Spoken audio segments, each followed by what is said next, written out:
Let's sew up a beginner-friendly heart pillow for under $5 using items from the Dollar Tree. You 100% can make this.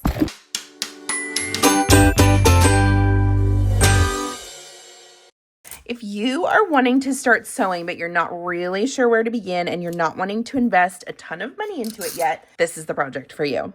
I purchased these adorable craft fabric rolls. It's like a little stretchy velour feeling fabric for $1.25 each. And I'm just gonna use 2 pieces of printer paper taped together to make my heart template.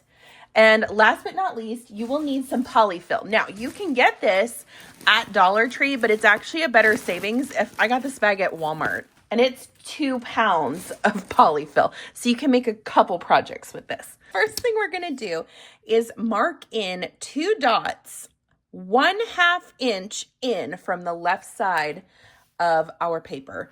The reason I'm doing this is because I am going to have a 1/2 inch seam allowance on this project, and I want those heart parts, like in the middle of the heart, to look nice.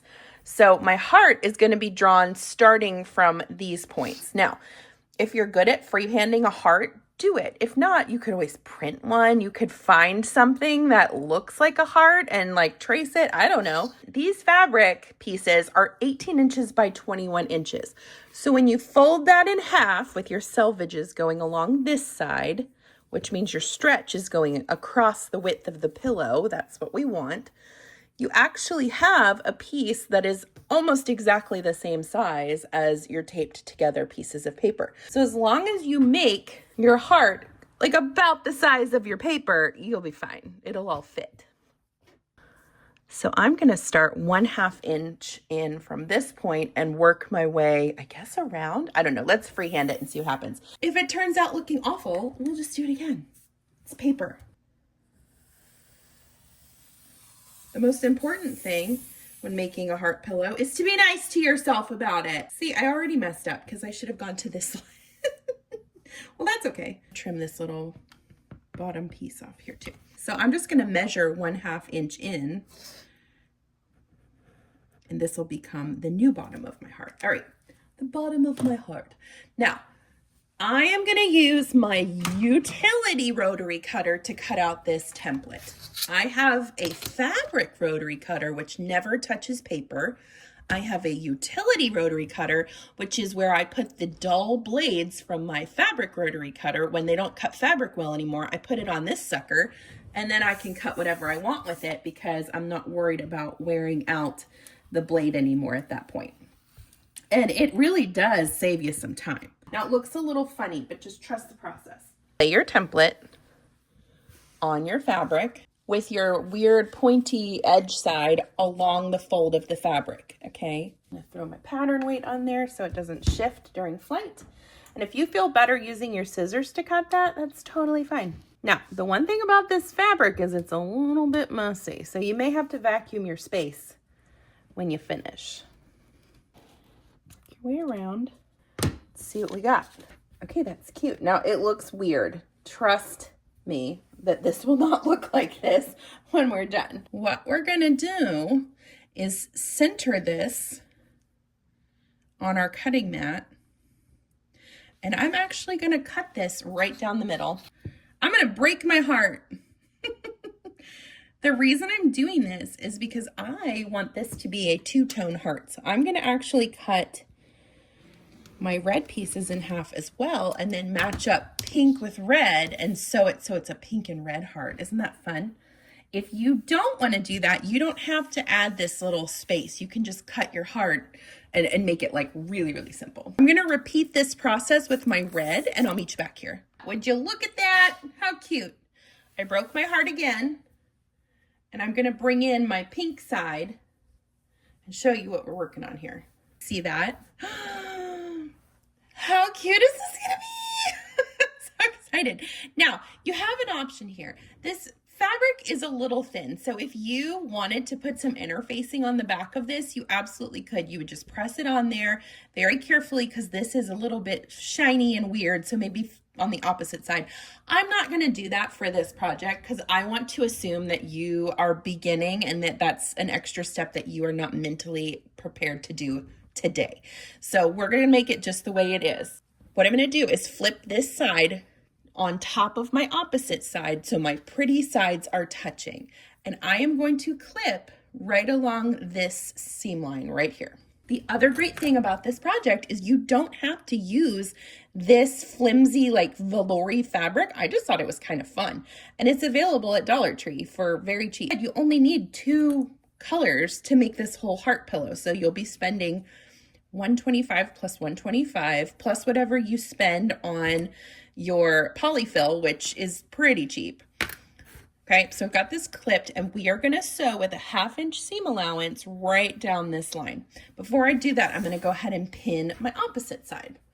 So remember, we're putting pretty side up on the one side and pretty side down, so your pretty sides are touching. And we're gonna clip right along this middle of the heart edge. This would also be a fantastic project, even if you are an experienced sewist, to start if your children are wanting to learn, to start getting them excited about sewing.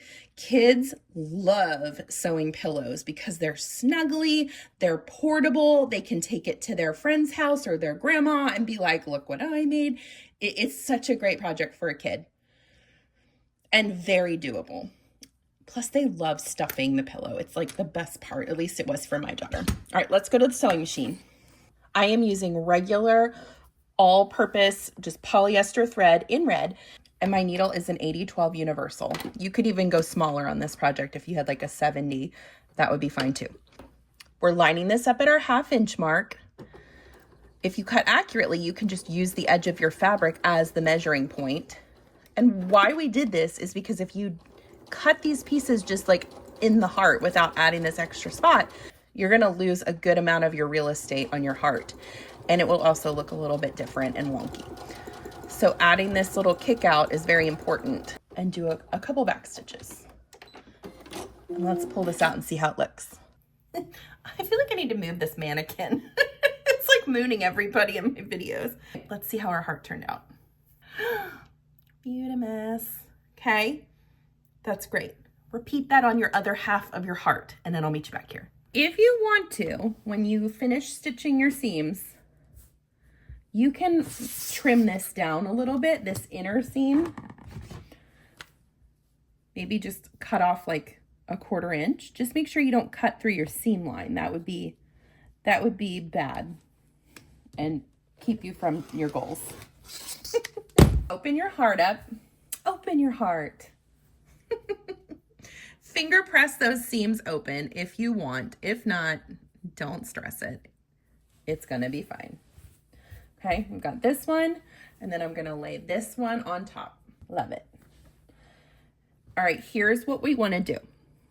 We are gonna pin all the way around this heart except for this long side of one of your hearts. We're gonna leave like about a 4-inch spot open on one of these sides. Why am I doing that? Well, because we need to have a hole there to be able to turn this heart right side out so that we can then stuff it. So just make sure if you need to draw like a little line there to remind yourself not to sew in that spot, that's fine. Whatever it takes to remind you, don't sew here. Match up your seams really well on these bottom and top seams. This is where you want to make sure they're flattened out, so you can just finger press them in that area. And getting these as closely matched as you can will help the pillow look a lot more professional when it's done. But again, if you are very brand new to sewing, I don't want you to worry too much about it. How cute would this be if your like son or daughter was getting into sewing and they made a few of these for like their best friends at school or whatever, like maybe a teacher for a Valentine's Day gift. Wouldn't that be so sweet? Like, and there's nothing better than handmade gifts, especially from kids, my goodness. So not only would you be teaching them a cool life skill, but you're also teaching them kindness and a giving heart. Get it? Heart. And I would always recommend starting right where you plan to stop. So this is my spot where I plan to not sew. So I'm going to start here, and I know that this will be my last clip that I pull before I stop. Okay, let's sew it. So I'm going to do the 1/2 inch seam allowance, just like I was brand new to sewing, and that was what was comfortable to me. And I recommend that because it's easier to follow a 1/2 inch than a 1/4 inch for most people with their machines. Now, when you get down to this bottom point, I want you to try and stop sewing right when the needle hits between the two fabrics in that seam. That is a perfect pivot point. So what you're going to do is lift your presser foot up and turn your work and line it back up with your 1/2 inch mark, whatever that is for you. For me, that's the side of my presser foot is a 1/2 inch measurement, and then start sewing again. Don't try and like do that curve just like without stopping. I think a lot of new sewists don't realize you can pivot. Like Ross and Friends, let's pivot. Instead of like making curve, that looks not as great when you're doing like curves where there should be a crisp point.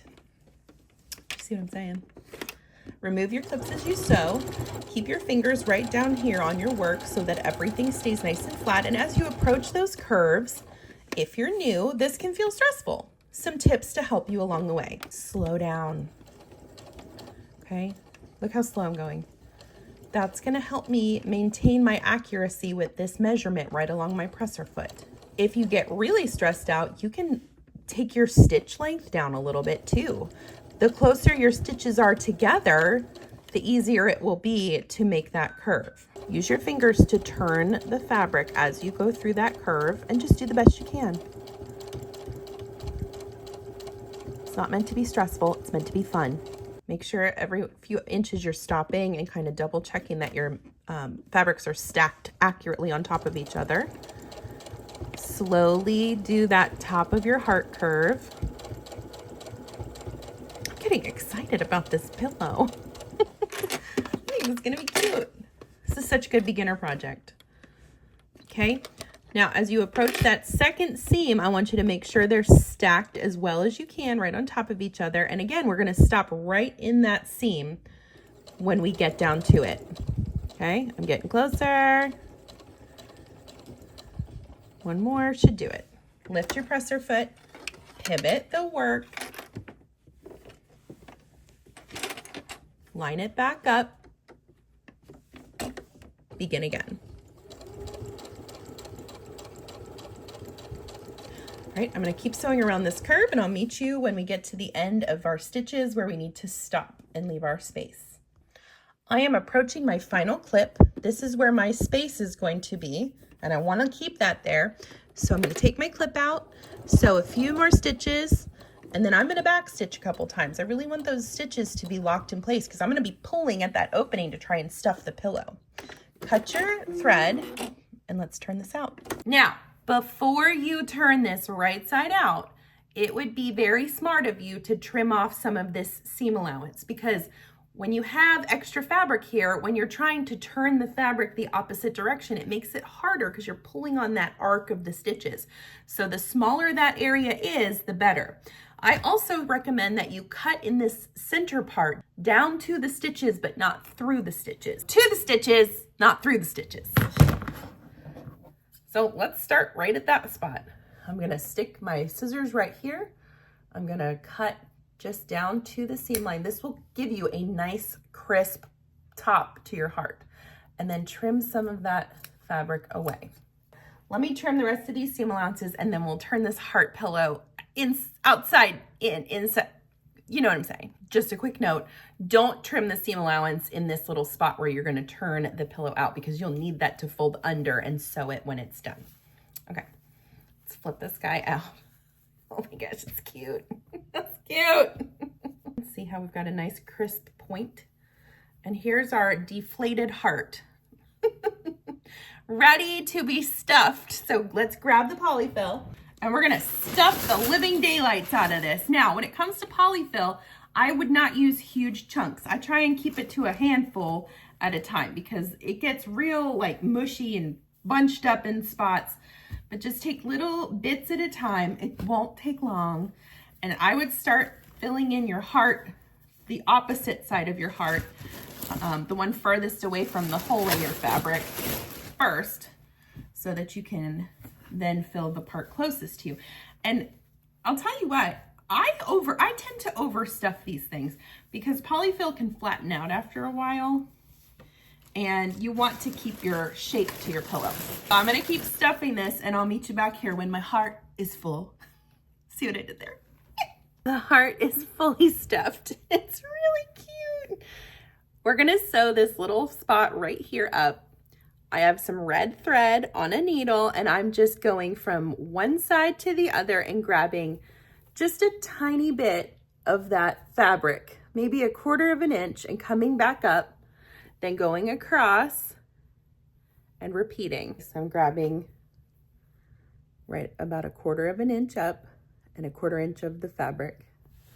And as you sew down this line and you tighten up the threads, it'll just disappear. Just make sure you use a coordinating color. So if this ended up on my pink side, I would be using pink right now. And make sure that your raw edges are folding down as you go through. I like to double up my thread for this just to make sure that that seam stays shut. Gives it a little extra strength. I'm gonna finish sewing this and I'll show you my pillow. Are you ready to see the pillow? It's so cute. How sweet is that? I think it's cute. It actually would make a great car pillow because you could stick your head like right in the middle of it. This project is perfect if you are brand new to sewing and you just need a win today. This took me about 10 minutes to make for under $5, but I'm happy with how it turned out. I'm gonna give this to my daughter for Valentine's Day.